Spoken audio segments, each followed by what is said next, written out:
నమస్కారం. నా పేరు ఉడిత్యా శంకర్ నాయక్. నేను ఏపీ స్టేట్ ఎస్టీ కమిషన్లో గౌరవ సభ్యులుగా ఉన్నాను. ఇవాళ ఎస్టీ కమిషన్ మెంబర్గా విశాఖపట్నంలో ఉన్నటువంటి కేంద్ర కారాగారాన్ని ఇవాళ విజిట్ చేయడం జరిగింది. ఇక్కడ దాదాపు గిరిజన ఆదివాసీలకు సంబంధించినటువంటి ఖైదీలు దాదాపుగా 341 మంది మరి వివిధ కేసుల్లో ఇక్కడ అందరూ కూడా జైల్లో ఉన్నారు. దీంట్లో మహిళలకు సంబంధించి 16 మంది ఉన్నారు. అదేవిధంగా దీంట్లో వివిధ కేసుల్లో శిక్షను అనుభవిస్తున్నటువంటి వాళ్ళు కూడా 33 మందిగా దాదాపుగా 390 మందిగా ఇవాళ ఇక్కడ రికార్డు నమోదై ఉంది.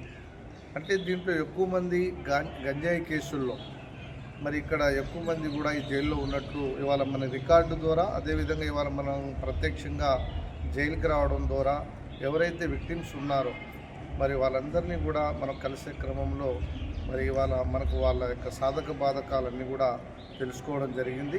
మేజర్గా ఏంటంటే గంజాయి విషయంలో మరి వీళ్ళ అభంశుభం తెలియనటువంటి గిరిజన ఆదివాసీ యువకులందరినీ కూడా ఏజెన్సీ ప్రాంతాల్లో కొంతమంది వ్యక్తులు వాళ్ళని అంటే ఈజీ మనీని ఏ రకంగా వాళ్ళకు ప్రలోభాలకు గురి చేసి ఆ ఈజీ మనీ ద్వారా వాళ్ళందరికీ కూడా దాన్ని ట్రాన్స్పోర్టేషన్ చేసే క్రమంలో, లేకపోతే దాన్ని డ్రైవింగ్ కోసమో, లేకపోతే దాన్ని ఓ ప్లేస్ నుంచి ఇంకో ప్లేస్కి చేరవేసే విషయమో, అలాంటి దానికి కూడా వీళ్ళందరినీ కూడా ఒక ముఠా అనేది వాళ్ళని ఉపయోగించుకోవడం జరుగుతూ ఉంది.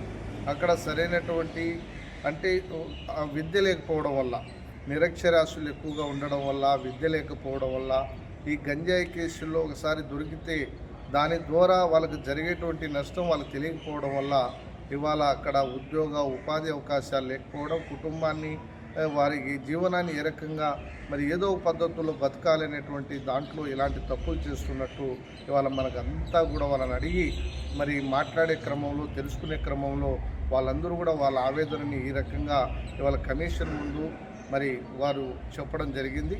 మరి ఈ అంశాలన్నింటినీ కూడా మరి రాష్ట్ర ప్రభుత్వం దృష్టిలో పెట్టి వాళ్ళందరికీ కూడా ఏ రకంగా అంటే చదువు లేకపోవడం వల్ల, మరి కేసుల పట్ల, చట్టాల పట్ల అవగాహన లేకపోవడం వల్ల, నిరుద్యోగం, పేదరికం వల్ల వాళ్ళు ఏ రకంగా నష్టపోతూ ఉన్నారో దాన్ని ఏ రకంగా నష్ట నివారణకు చర్యలు తీసుకోవాలో ఆ రకంగా ప్రభుత్వానికి కూడా ఎస్టీ కమిషన్ సభ్యుడిగా ఇక్కడ ఉన్నటువంటి ఖైదీలందరి తరఫున ఇక్కడ దాదాపుగా 390 మంది ఈ జైల్లో ఉంటే విశాఖపట్నం సంబంధించి నిన్న రాజమండ్రిలో దాదాపుగా 104 మంది అక్కడ కూడా మరి ఈ గంజాయి కేసుల్లో, మిగతా కేసుల్లో అక్కడ కూడా ఖైదీలు ఉన్నారు.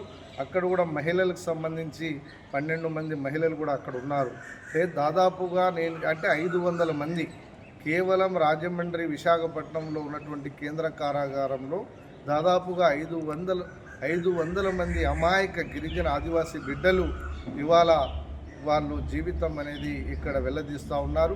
దీన్ని గౌరవ రాష్ట్ర ప్రభుత్వానికి అధికారులు దృష్టిలో పెట్టి వాళ్ళందరికీ కూడా రాబోయేటువంటి రోజుల్లో మంచి జరగడానికి, వారికి కూడా చట్ట ప్రకారంగా ఏ రకంగా వాళ్ళకి ఏ సహాయం చేయాలో ఆ దిశగా కూడా అన్వేషించేటువంటి ప్రయత్నం జరుగుతుంది.